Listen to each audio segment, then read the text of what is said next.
Iniciamos esta reflexão confrontando uma das ilusões mais paralisantes da modernidade, a crença de que a ação deve ser precedida por um estado emocional favorável. Quantas vezes você planejou sua rotina na noite anterior, sentindo-se transbordar de entusiasmo e convicção, apenas para acordar na manhã seguinte e perceber que toda aquela energia vibrante simplesmente desapareceu sem deixar rastros?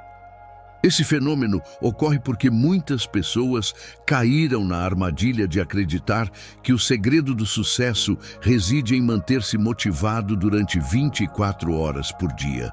Elas se tornaram dependentes de estímulos externos, buscando desesperadamente por vídeos motivacionais, frases de efeito ou músicas épicas na tentativa vã de sentir algo antes de iniciarem o trabalho necessário. No processo, acabaram viciadas em uma emoção que é, por sua própria natureza biológica e psicológica, volátil, inconstante e passageira. É fundamental compreender que a motivação é um hóspede infiel que raramente aparece quando o clima está hostil ou quando o cansaço bate à porta. Marco Aurélio, o imperador que governou o Império Romano no auge de sua extensão e complexidade, também enfrentava o peso da relutância e, como qualquer um de nós, admitia em seus escritos íntimos que odiava abandonar o calor de sua cama durante as madrugadas frias. No entanto, o homem mais poderoso de sua era não buscava motivação para cumprir suas obrigações imperiais. Ele buscava o senso de dever. Ele entendia que a mente humana é um campo de batalha entre a razão e os impulsos básicos, e que esperar pela vontade é entregar o comando da sua vida ao acaso das sensações momentâneas.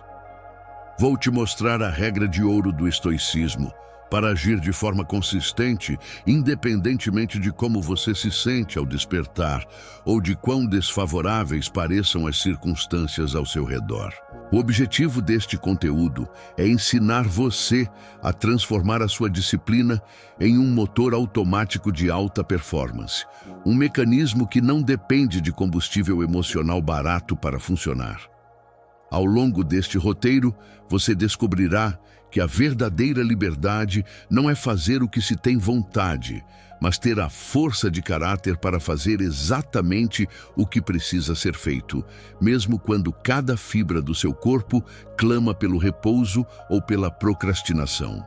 A partir de hoje, a sua produtividade deixará de ser uma refém do seu humor e passará a ser um reflexo da sua soberania intelectual. Para darmos o primeiro passo na superação da inércia, precisamos encarar a dor oculta que habita em cada manhã, aquela voz interna, sedutora e persistente que sussurra argumentos sobre o quanto você merece apenas mais 5 minutos sob os lençóis ou sobre como hoje seria o dia ideal para um descanso não planejado, sob a justificativa de que amanhã você terá mais energia. No livro Meditações, Marco Aurélio travava um debate rigoroso consigo mesmo para silenciar essa narrativa. Ele escrevia que, ao amanhecer, quando a dificuldade em se levantar parecesse insuperável, o indivíduo deveria dizer a si próprio que estava acordando para realizar o trabalho de um ser humano.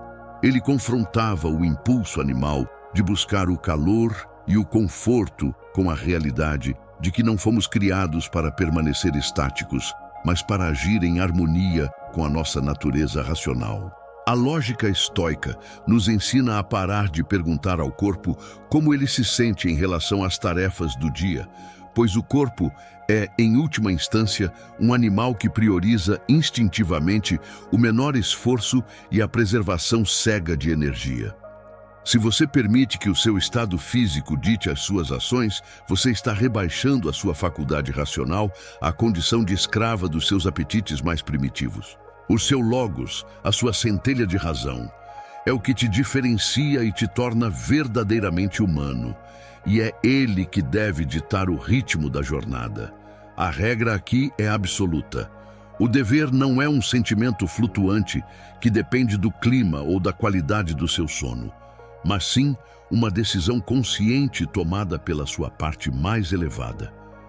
Na prática, adotar esse hábito significa que você deve agir precisamente porque é o que deve ser feito, independentemente de o seu corpo ter concordado ou não com o plano de ação. Ao desconsiderar as reclamações do animal interno e seguir o comando da razão, você começa a construir uma autoridade interna que não pode ser abalada por flutuações biológicas. Marco Aurélio não negava a existência do desconforto. Ele apenas se recusava a dar a esse desconforto o poder de veto sobre suas obrigações como imperador e como homem. Quando você separa a decisão da ação do seu estado emocional, você deixa de ser uma vítima das suas vontades passageiras e passa a ser o comandante soberano da sua própria existência. Expandindo o domínio sobre a sua própria vontade, entramos agora na aplicação prática da dicotomia do controle aplicada ao movimento, a dicotomia da ação. No estoicismo, os sentimentos, as emoções e as sensações físicas são classificados como indiferentes, ou no máximo, como coisas que não estão sob o nosso comando total. Você não pode simplesmente apertar um botão e decidir acordar transbordando entusiasmo, mas você possui o poder absoluto de decidir levantar-se da cama. A falha trágica de muitas pessoas é condicionar a execução da tarefa ao surgimento de um sentimento favorável, o que as torna escravas de uma química cerebral que elas não controlam completamente. Se você só trabalha quando se sente inspirado ou só treina quando se sente forte, você deu ao seu humor o poder de governar o seu destino. A mudança fundamental de paradigma reside em aprender a separar quem você é do que você está sentindo no momento. O homem forte reconhece a presença do cansaço, admite a existência do desânimo e sente o peso da preguiça, mas ele não permite que esses estados internos se traduzam em omissão. Ele sente a dor, mas executa a tarefa assim mesmo.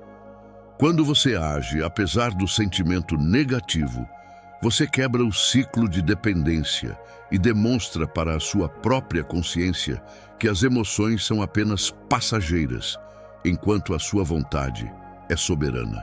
A disciplina, vista sob a ótica estoica, é o ato sagrado de dar uma ordem a si mesmo e obedecer com a precisão de um soldado, sem abrir espaço para negociações internas ou debates inúteis com o seu próprio ego. Ao dominar a dicotomia da ação, você descobre que o sentimento é o resultado da ação e não o seu combustível necessário. Muitas vezes, a clareza e a satisfação só surgem depois que o trabalho já está em andamento, premiando aquele que teve a coragem de começar no escuro e no frio. Pare de esperar que o seu interior se harmonize com os seus objetivos antes de dar o primeiro passo. Em vez disso, arraste o seu corpo para o dever e a sua mente acabará por segui-lo. Ser um indivíduo livre significa exatamente isso.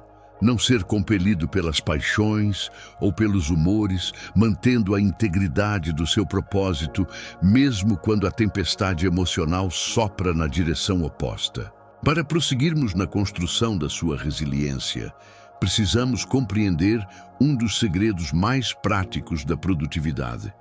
A motivação funciona como uma faísca inicial, mas apenas a disciplina é o carvão capaz de manter o fogo da execução aceso por tempo indeterminado. Sêneca, com sua visão aguçada sobre a brevidade da vida, afirmava que a pressa desmedida é um erro de julgamento, mas a lentidão e a hesitação constituem um crime contra o próprio tempo. O maior obstáculo que você enfrenta não é o volume de trabalho ou a dificuldade da meta, mas sim a resistência estática que surge no exato momento de começar. O homem comum espera que a inspiração o carregue até a tarefa, enquanto o homem de caráter utiliza o método da ação imediata para quebrar a inércia, sabendo que a mente só entra em estado de fluxo após o corpo ter sido submetido ao movimento. Uma estratégia poderosa para aplicar esse conceito é a técnica do engajamento mínimo, ou a regra dos 5 minutos. Quando a barreira mental parecer intransponível, comprometa-se a realizar a tarefa por apenas esse curto período. O segredo psicológico aqui reside no fato de que o sofrimento imaginário da tarefa é sempre maior do que o esforço real.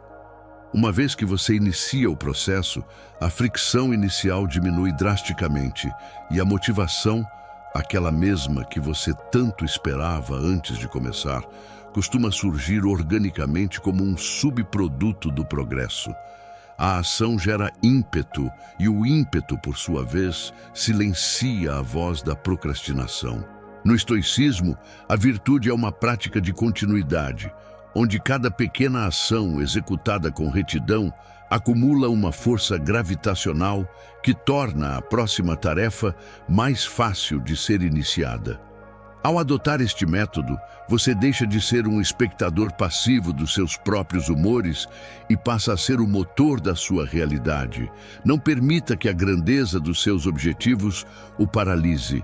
Em vez disso, foque exclusivamente na superação da inércia do agora. A excelência não é um ato isolado de inspiração divina, mas o resultado de sucessivas vitórias sobre a vontade de não fazer nada. Quando você entende que o movimento é o que gera a clareza, você para de desperdiçar energia mental tentando se convencer a trabalhar e simplesmente começa. Essa é a essência da inércia da virtude. Uma vez que você se coloca em marcha em direção ao que é justo e necessário, o universo e a sua própria mente tendem a conspirar para manter esse estado de atividade produtiva.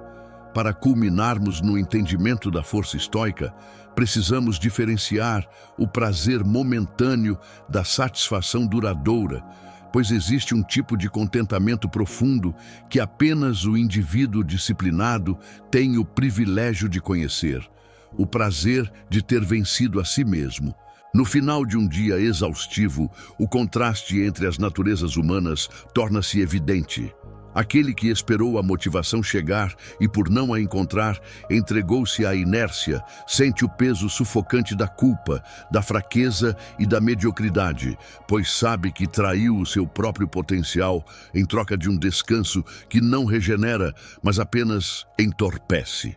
Por outro lado, o homem que agiu apesar da ausência de vontade, que enfrentou o frio e o desânimo com a armadura da disciplina, experimenta uma sensação de leveza, força e dignidade que nenhum entretenimento barato pode proporcionar.